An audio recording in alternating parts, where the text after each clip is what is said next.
La amplitud temática del paradigma neoliberal ha permitido que sea una ideología al corriente de la flexibilidad mundial en sentido económico, social y político.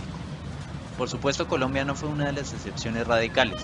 El día de hoy son notorias las consecuencias que trajeron consigo la apertura económica y la dinámica del consumo. Para ser más precisos, afirmamos que la informalidad laboral se ha expandido como una salida a la crisis económica de las familias colombianas, como consecuencia del neoliberalismo cuya lógica e inconsistencias dan cuenta de la reducción de la dimensión del ser humano frente al mercado, así como la heterogeneidad y la diferenciación socioeconómica y cultural.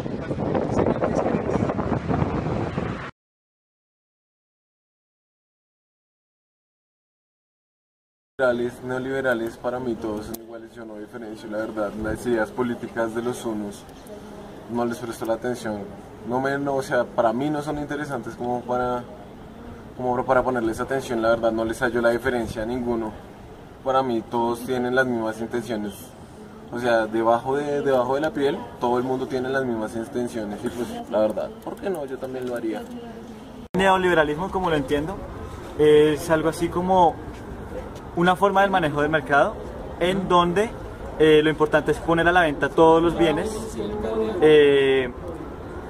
donde, bueno, no sé, creo que, es que me confundo, a ver, si bien entiendo, se supone que el estado de bienestar desaparece medianamente en la medida en que el dinero que va ingresando por otros bienes, por otros medios, como la venta de servicios públicos, por ejemplo, va tomando lugar y va haciendo que todo entre en orden a medida que el Estado y la gente va recibiendo más dinero. Diferencias entre el capitalismo y el socialismo, que es una corriente que discrepa entre las dos y que genera una oportunidad distinta para pensar, por ejemplo, en nosotros los estudiantes, de no estar sesgados a la economía, hablando del capitalismo, y tampoco ser tan libertinos y vivir solo pensar en sobrevivir, sino también ganar sus cosas propiamente. Bueno, yo creo que viendo las chazas uno no tiene un horario, ni trabaja con un uniforme, ni está supeditado a un jefe, entonces ahí no se está rigiendo el capitalismo.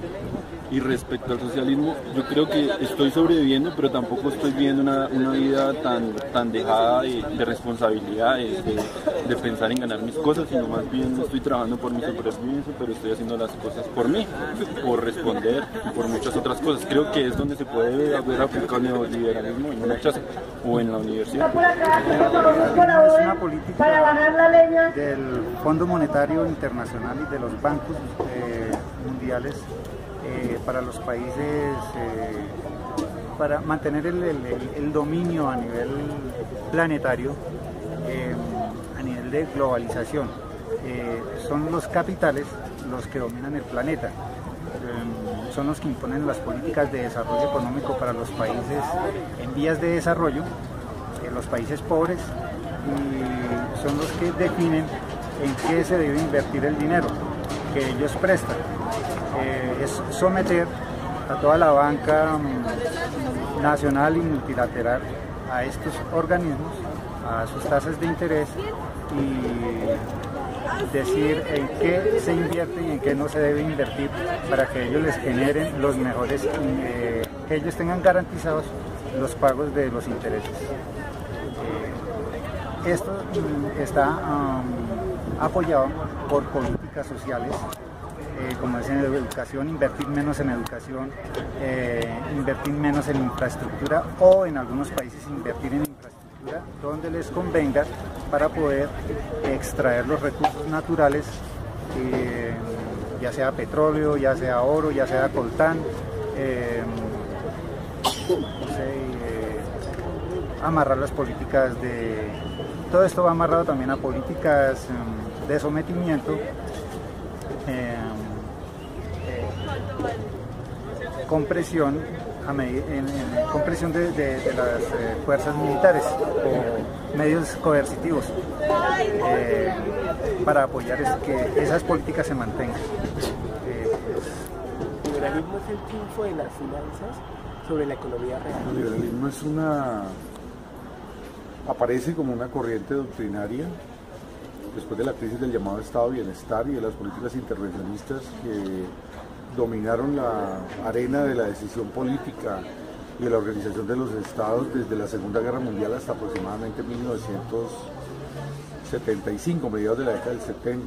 Ahí empieza a darse una crisis porque ya la capacidad de los estados para seguir haciendo intervención se reduce y pasamos a una fase en la cual se recortan derechos, en la cual se aduce que el gasto fiscal para derechos es excesivo y donde al mismo tiempo la intervención del Estado cede a la mercantilización total de la sociedad, donde lo privado se impone sobre lo público y las inversiones transnacionales de capital empiezan a tomar una lógica autónoma por fuera de las regulaciones estatales. Diríamos que la ausencia de intervención del Estado, la ausencia de controles administrativos, el triunfo de la desregulación de capitales y el movimiento libre de capitales, tanto en la industria como en lo financiero, de alguna manera organizan lo que doctrinariamente había aparecido desde décadas atrás como la necesidad de acabar con el intervencionismo del Estado, digamos, en la filosofía política, sobre todo en Hayek y en la llamada escuela austriaca. Profe, en cuanto a Colombia, ¿cuál y en qué campos crees tú que ha afectado al neoliberalismo? Yo diría que en general la reforma constitucional y la reforma legal que se hizo desde inicios de la década del 90 es una reforma neoliberal, porque si bien en la Constitución se consagran derechos, que es el debate que se está consagrando derechos extensivos y hay una axiología de los derechos individuales y los derechos colectivos, en el capítulo económico se consagra el Banco Central Autónomo, que es una de las, digamos, de los pivotes del neoliberalismo, dado que los bancos centrales autónomos coordinan entre ellos mismos. Eso es un formato internacional de política monetaria, la de regulación de capitales y el flujo libre de capitales a nivel internacional, que a su vez está asociado por unos acuerdos internacionales también que se llaman los acuerdos de Basilea.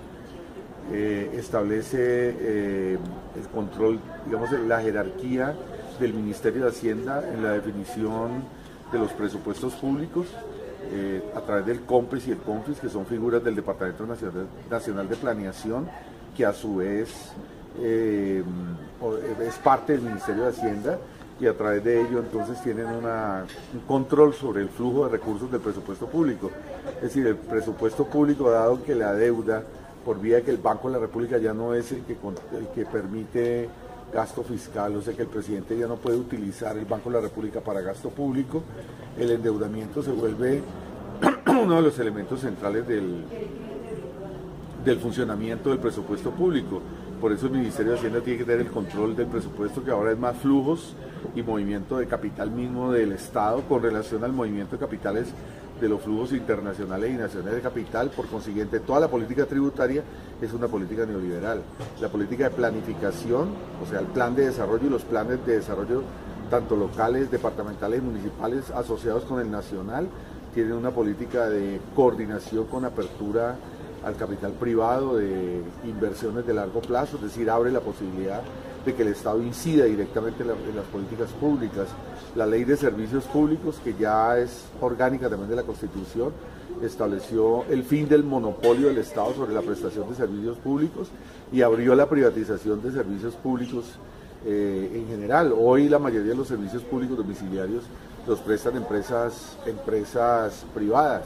Servicios sociales esenciales como la educación fueron privatizados, es decir, era una política de privatización de la educación. De hecho, la Constitución se hubiera podido regular la educación o por servicio o por derecho. Nunca se reguló por derecho, se reguló por servicio, que es más o menos la lógica de mercantilizar y ubicar la educación más como producto y resultado de negocios que realmente como derecho. Entonces yo diría que en general, pues para no seguir la enumeración, la reforma institucional es una reforma neoliberal, en general a partir de la década del 90. Entonces podemos decir que las políticas no han sido impactadas en ninguna medida, sino que estamos en políticas neoliberales en sí.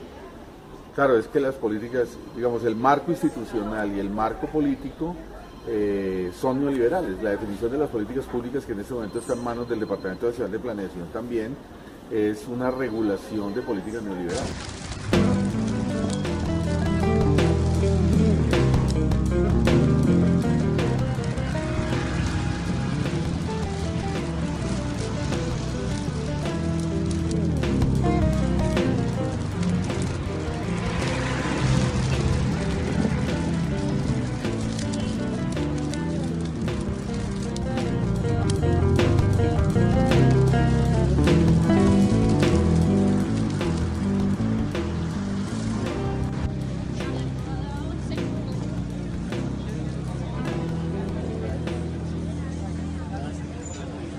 ¿Es el trabajo informal actualmente en la ciudad de Bogotá una consecuencia del paradigma neoliberal y la apertura económica dada en Colombia desde la década de los 90? Claro que el neoliberalismo ha influido porque ya la apertura, por un lado, produjo un proceso de desindustrialización muy fuerte. Lo que era la industria convencional en Colombia que se mantenía por vía arancelaria, es decir, nosotros teníamos una industria en general en América Latina, no solo en Colombia, pero bueno, estamos tratando el caso de Colombia. En general en América Latina teníamos una industria que subsistía a costa de protección arancelaria. La capacidad tecnológica, la capacidad innovativa y la capacidad de producción de la industria afuera era mucho mayor que la nuestra. De hecho, el capitalismo nuestro es un capitalismo tardío. Empezó hacia la década del 30, después de la crisis de 1930, cuando hubo necesidad de suplir importaciones. Por eso el modelo se llama de sustitución de importaciones. Y la industria subsistía. Pongo un ejemplo, Coltejer podía ser menos productivo y producir menos telas de calidad, utilizando pues un término empresarial, que las de afuera, que las japonesas o que las alemanas. Pero como tenía un arancel tan alto para los importadores colocarlo aquí en el mercado interno, subía demasiado el precio y Coltejer, así no fuera tan competitivo como la industria de afuera, seguía subsistiendo. En la medida en que tú acabaste los aranceles, colocaste en igualdad de condiciones en el mercado interno dos productos con calidades totalmente diferentes, una capacidad productiva mucho más grande de afuera, lo mismo que está pasando con agricultura, lo mismo que está pasando en todos los sectores en general de la producción, y por consiguiente eso llevó a un proceso de desindustrialización muy fuerte que obviamente acaba con el trabajo formal y lleva a una informalidad muy grande. De hecho, las reformas laborales que se hicieron en todo el periodo de apertura, básicamente la ley 50 de 1991 y la ley 819 del año 2003 terminaron por aceptar prácticamente que el ciclo final de la formalización del trabajo. Entonces hoy lo que hay es contratación a término fijo, hoy lo que hay es una contratación en el propio terreno, digamos, del mundo del trabajo, pero al mismo tiempo la desindustrialización también produjo una informalización muy grande.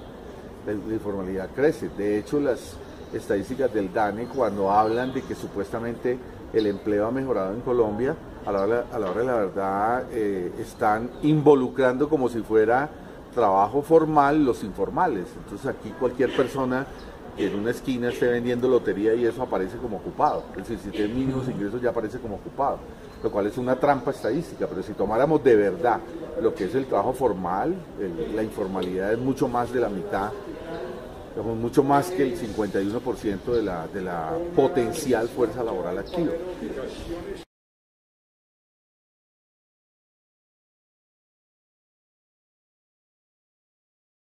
¿Desde hace cuánto realiza ventas informales ambulantes?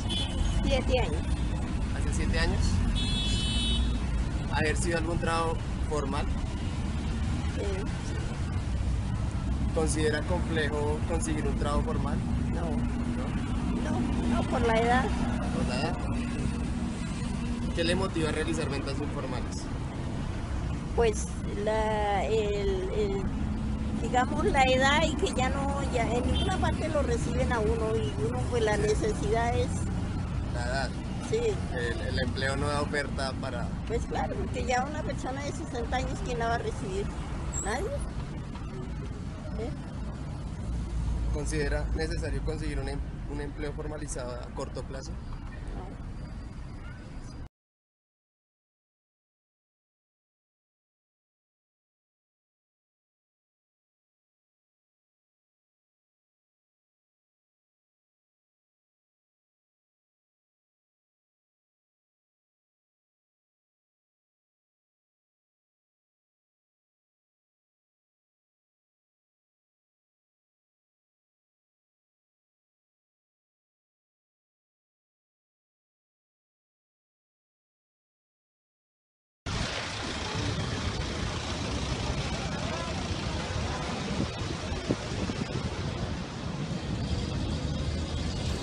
Con respecto al DANE, yo tenía una pregunta, y es que el DANE no habla de empleados. Dice, ha disminuido el empleo, el desempleo, ha aumentado la cantidad de trabajo, pero en sí lo que hablan son de personas con trabajo informal. Entonces no dicen y ahí entra mucho también el trabajo de cuenta propia. Sí. El trabajo de cuenta propia es que una familia organiza una, ¿qué te digo yo? Una fotocopiadora y un servicio de internet. Y con eso aparecen trabajando 3 o 4 personas del núcleo familiar, pero realmente eso es la informalidad total. Ahí te están dando unos mínimos ingresos, pero desde el punto de vista de la capacidad laboral del país es un desperdicio de trabajo. Deberíamos estar en otro tipo de trabajo, en un trabajo que permitiera de alguna manera capacitación profesional, capacitación tecnológica, o sea, donde de verdad el diseño y la producción sean algo impactante y no la informalidad que es un desperdicio de trabajo en general, de las capacidades que puede dar un país hoy. ¿Crees tú que es adecuado afirmar como afirma el DANE que con que se tenga relación con un empleo, si no haya remuneración, o una microempresa, como tú has predicho, sea ya considerado como un trabajo o como una ocupación? No, lo que te estaba notando ahora es totalmente en desacuerdo con eso. Eso no es trabajo formal, eso no es trabajo organizado, eso no potencia la capacidad del trabajador, no le plantea retos productivos. Es un trabajo repetido, digamos, trabajo con desperdicio de tiempo muy grande, que no debiera considerarse como trabajo formal.